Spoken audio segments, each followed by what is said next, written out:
Here in Rhode Island, meanwhile, the transition has begun as Lieutenant Governor Dan McKee is getting ready to guide the Ocean State as Governor Raimondo is preparing to go to Washington.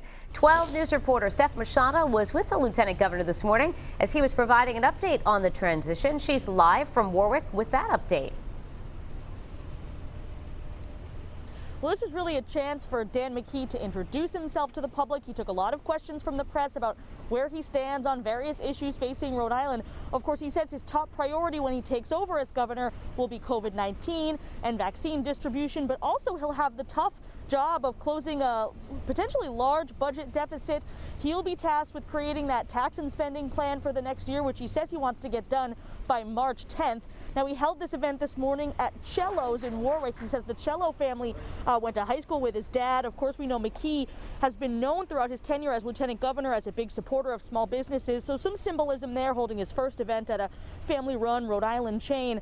McKee was so far non-committal about whether his approach would be to loosen or tighten COVID restrictions on businesses when he takes over.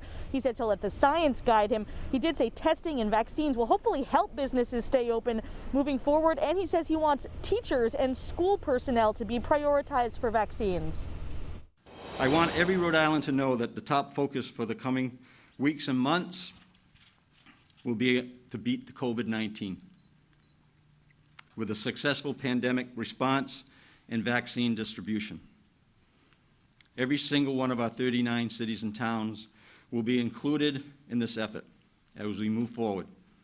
And every single Rhode Islander will be empowered to contribute in their own way to build a better future for our state.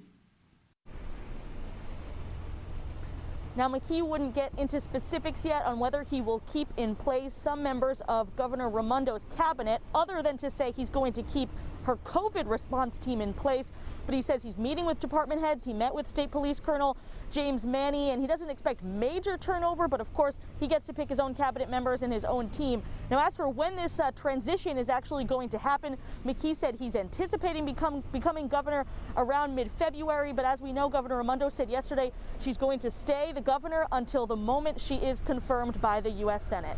Live in Warwick, I'm Steph Machado, 12 News.